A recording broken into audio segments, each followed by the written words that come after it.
आता आपल्या आवडत्या मालिकेचे संपूर्ण भाग मालिका प्रसारित झाल्यानंतर लगेचच पाहू शकता फक्त सन नेक्स्ट वर. भारतातील प्रेक्षकांसाठी मोफत सेवा. तू जर पाय चेपले नाहीस ना तर तुझं नरडा चेपायला वेळ लागणार नाही. चल पाय चेप. आपण आधी सांगितल्याप्रमाणे 3 मोजणार. 3 1 2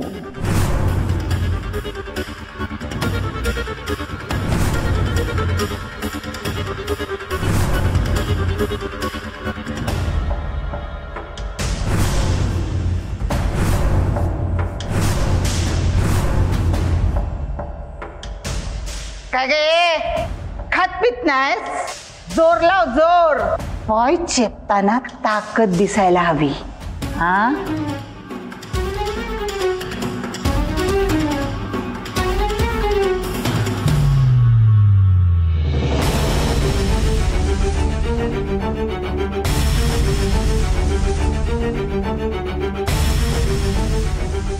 तू माझ्या आईला असा त्रास देते काय? थांब, आता बघशीलच तू. चल हो बाजूला. आपला झोपायचा टाइम झालाय. हा चल.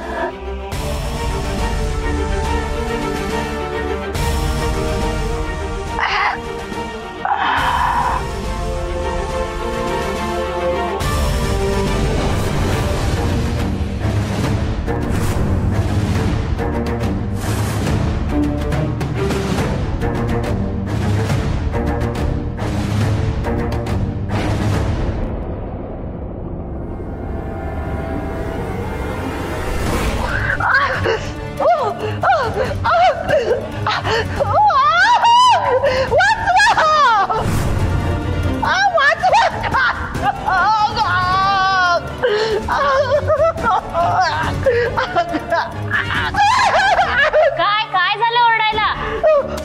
माझ्या अंगाला खाज येते.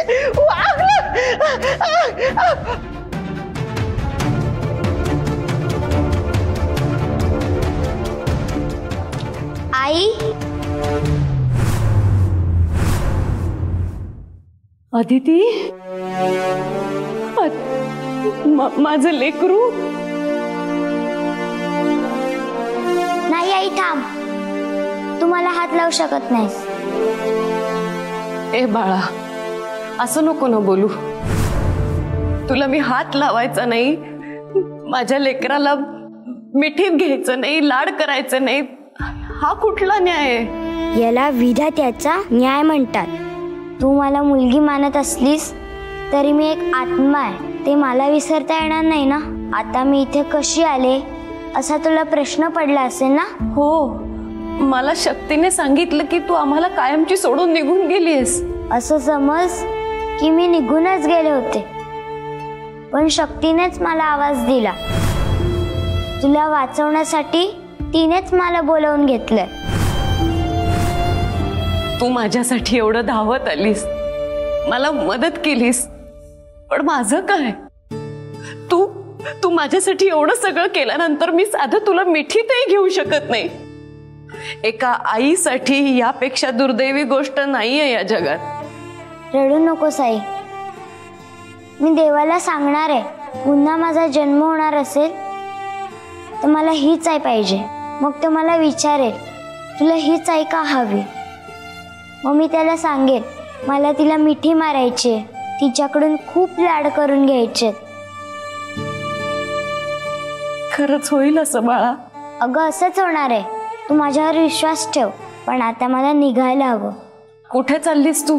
तुला त्रास देणाऱ्या लोकांना अद्दल घडवायला.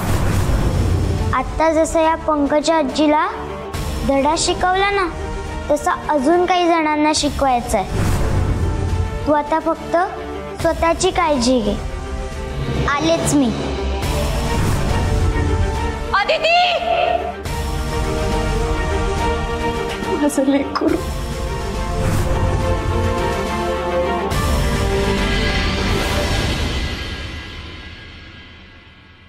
मामा, अरे काय हे? तू आता सकाळी सकाळी बिर्याणी खाणार? गाली, अगं मी सकाळ दुपार संध्याकाळ अशी कधीही खाऊ शकतो. म्हणूनच माझ्या आवडीची ही बिर्याणी मागून घेतली. कसं आहे डॉली, सध्या आपले सुखाचे दिवस सुरू आहे आणि मग हे असं नाश्त्याला इडली फिडली खाण्यापेक्षा सरळ आपल्याला जे आवडतं तेच खायचं ना. काय हरकत आहे त्याला. तुझ्या दृष्टीने तुझं लॉजिक बरोबर आहे.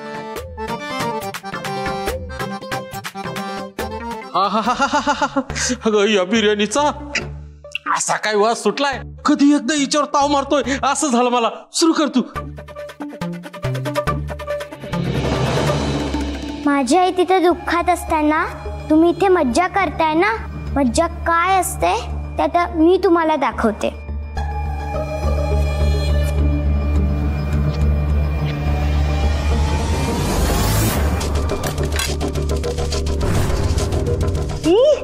ए मामा, तू नाश्ता करण्याआधीच पेग मारलायस का? अगं नाही, खरंच तसं काही नाही. अरे मग बिर्याणी खाण्याऐवजी तुझं हे काय सुरू आहे एखाद्या लहान मुलासारखं? अगं डॉली, मी माझा हात घास घेण्यासाठी तोंडाजवळ आणला होता, पण हे असं का घडलं काहीच कळलं नाही मला.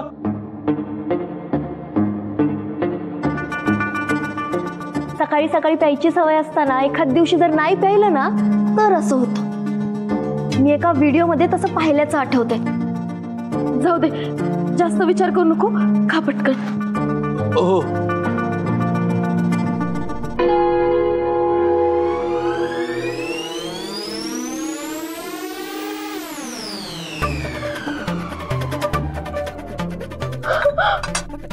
मामा,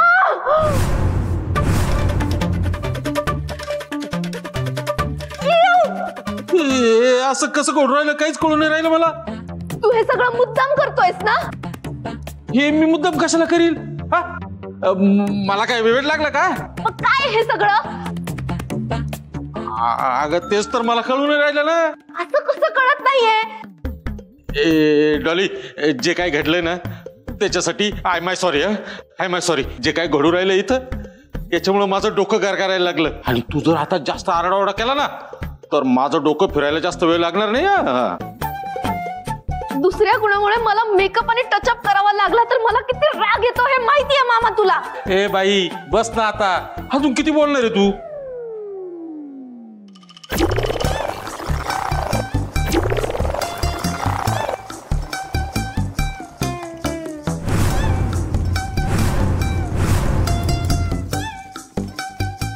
मामा अरे हे बघ. हा डॉली, अगं तुझ्या प्लेट मध्ये तर चक्क दगडच आहे. आणि तुझ्या ताटात बिर्याणीची माती झालीये.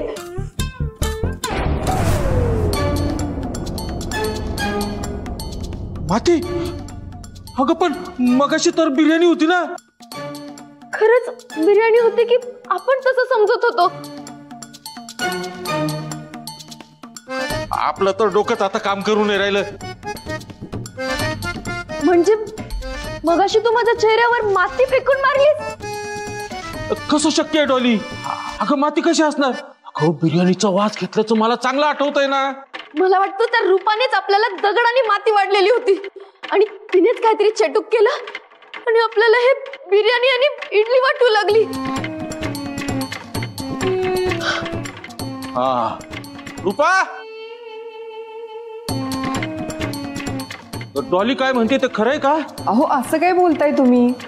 तुमच्या बाबतीत मी असं काही करणं शक्य तरी आहे का? मी स्वतः तिच्या हातात इडली आणि बिर्याणीची प्लेट भरून दिलेली होती. मग आम्ही इथं काय खोटं बोलून राहिलो का? तुम्ही प्रत्यक्ष येऊन बघा आणि होऊनच जाऊ दे मग. दूध का दूध आणि पाणी का पाणी.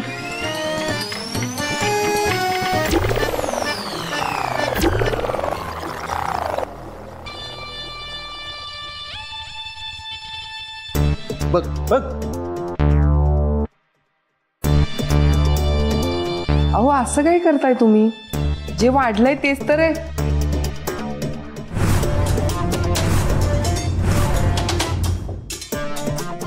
बघा उगीच मला घाबरवलं.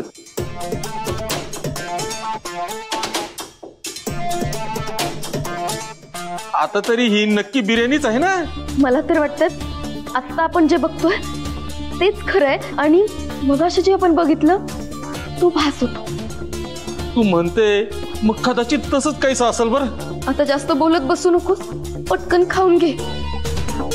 हो हो, मी पण तुला तेच सांगणार होतो.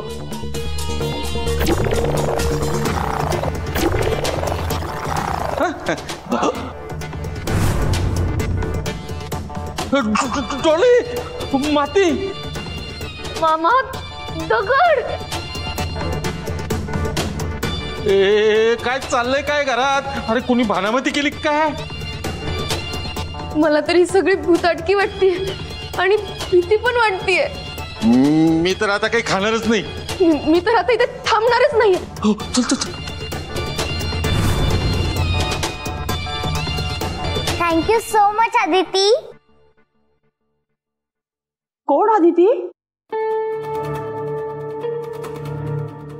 आदिती नाही, आदिशक्ती, देवी आदिशक्ती. तिला तर सगळंच कळतं ना. हे तू अगदी बरोबर बोललीस बघ. माझी पण ह्या बाबतीत पूर्ण खात्री आहे. देवी आदिशक्ती सदैव आपल्या ताईसाहेबांच्या पाठीशी उभी आहे.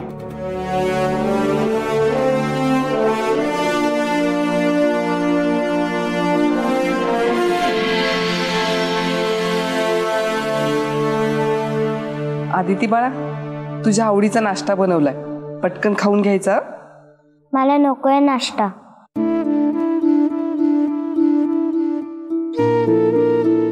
दोघं पण नाही जरी म्हणत असले ना तर तू असं करू नकोस बाळा.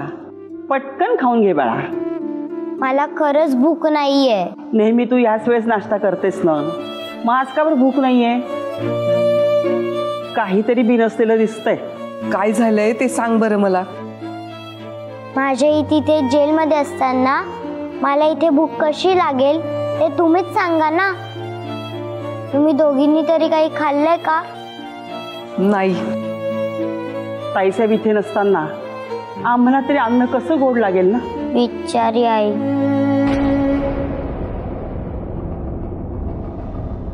नमस्कार मॅडम, मी ॲडव्होकेट वैभव इंगळे. माझ्या अशील मैत्री मॅमला भेटण्यासाठी आलो आहे.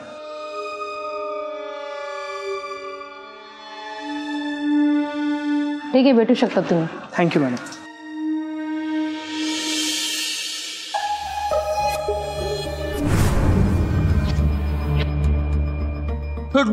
डॉली, माती. मामा, दगड. अहो असं काय करताय तुम्ही? जे वाढलंय तेच तर आहे.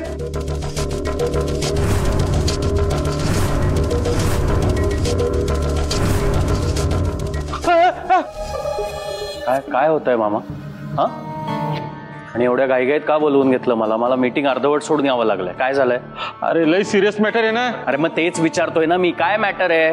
भूताटकी. काय म्हणजे? अरे आपल्या या घरात पुन्हा एकदा भूताटकीचे खेळ सुरू झाले ना.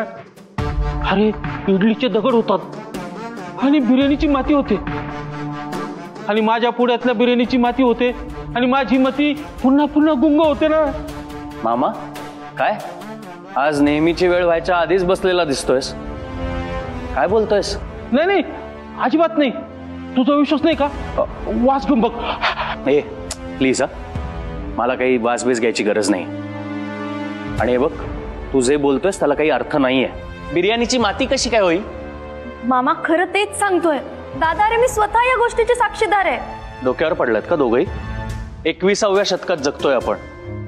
आणि हे बघ सायंटिफिकली. एक मिनिट, तुला आठवण करून देतो. आदितीच्या अस्थि विसर्जनाच्या वेळी तू तिचा आत्मा बघितला होता ना. बाबा नाही, मला इथेच राहायचंय.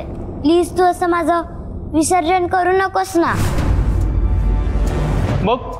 मग अशा गोष्टीवर तुझा विश्वास नाही असं कसं काय म्हणू शकतो तू? फक्त एक एनर्जी होती त्यावेळेला. ती मला म्हणाली होती की अस्थि विसर्जन केल्यानंतर तिला मुक्ती मिळेल.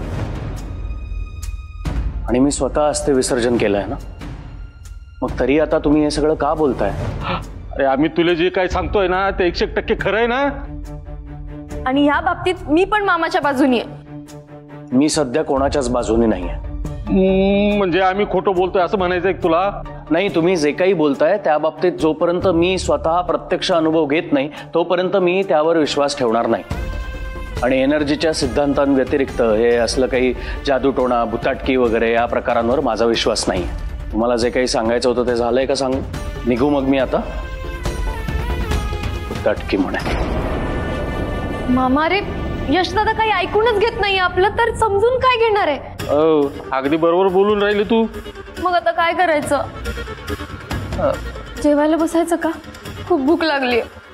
हो चालेल चालेल. ए नको नको. हो पुन्हा काही भुताटकी झाली तर नाही नाही मला काही खायचंच नाही आता. नको. मला पण नको. Hello ma'am. हॅलो. मला तुमच्याशी तुमच्या बेल संदर्भात बोलायचं आहे. बोला ना. मलाही जाणून घ्यायचं आहे की तुम्ही मला कसं बाहेर काढणार आहात. ॲक्च्युली मॅडम, आपल्याला वाटतं तेवढं आता हे प्रकरण सोपं राहिलेलं नाही आहे.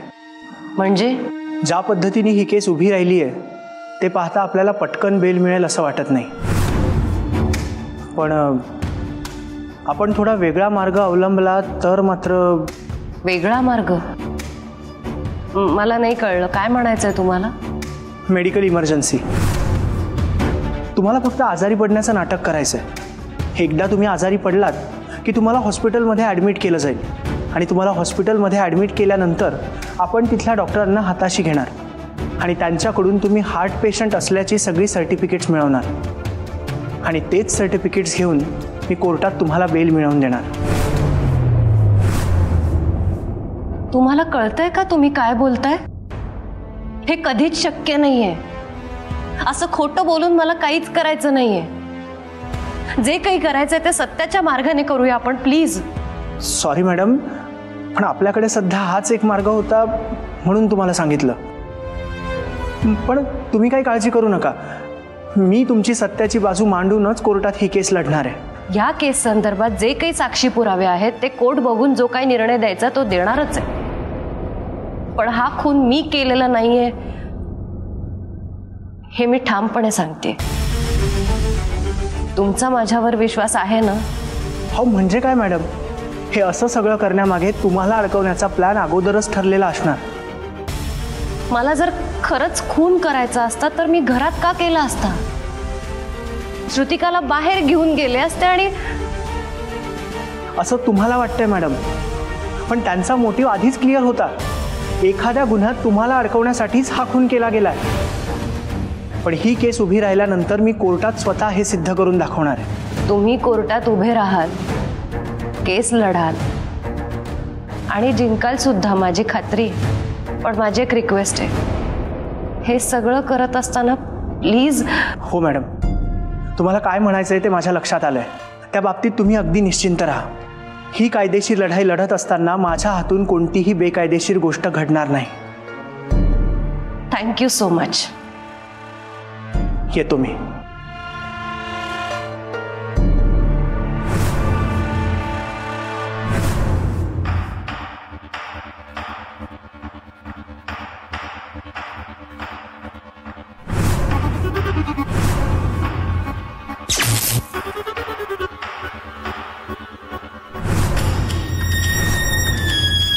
तुम्ही माझ्या आईला मारण्याचा प्रयत्न करताय का?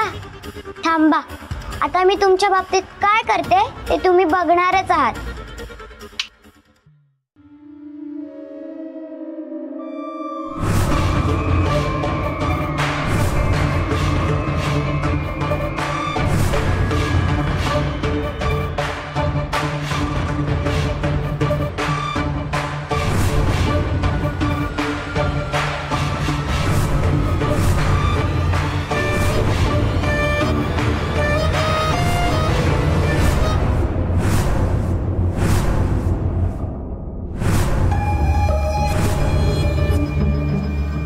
अगं हे काय? चाकूच्या ऐवजी केळं? मला पण नाही कळत. मला तर वाटतं ही भुताटकी आहे. काही हवंय का तुम्हाला? केळं? आमच्याकडे केळं आहे. तुला हवंय का हेच विचारायला आलो होतो. नाही नको, थँक्यू.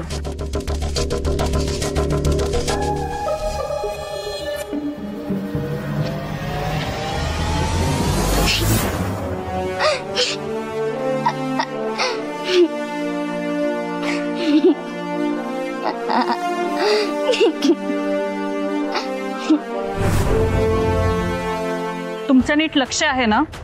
हो मॅडम. कामाच्या बाबतीत मला कोणताही हलगर्जीपणा चालणार नाहीये. आणि कुणी नाटक केलं तर सांगा मला. यांची मस्ती कशी उतरवायची मला खूप चांगलं माहिती आहे. समजलं तुम्हाला? हो मॅडम. निघा आता. बोला साहेब. मैत्रीच्या बाबतीत आम्ही सांगितलेल्या कामाचं काय झालं? तुम्हाला आवर्जून सांगण्यासारखं असं तर काही अजून झालं नाहीये, पण मी योग्य संधीची वाट बघते. प्रत्येक वेळी संधी सांगून येत नसते, कधी कधी ती खेचून आणावी लागते. तुम्हाला जर अजून पैसे हवे असतील ना तर तशी फक्त डिमांड करा, पुरवले जातील. पण आमचं काम मात्र चोखपणे झालं पाहिजे. सर प्लीज, तुम्ही पण थोडं समजून घ्या. हे जेल आहे आणि इथे कोणती गोष्ट करताना मला सुद्धा जपून करावी लागते. नाहीतर मानवी हक्क, कोर्ट आणि सरकार सुद्धा मला सोडणार नाही. मी जे काही करते ते जर उघडकीस आलं ना तर आज ज्या कैद्यांना मी धमकी देत फिरते, उद्या मला त्यांच्यासोबत साफसफाई करावी लागेल. पण मग आम्ही सांगितलेल्या कामाचं काय? होणार, लवकरच होणार. आणि तुम्हाला अपेक्षित असणारी गुड न्यूज सुद्धा लवकरच मिळणार. पण प्लीज तुम्ही थोडे पेशन्स ठेवा. जागा कामाला.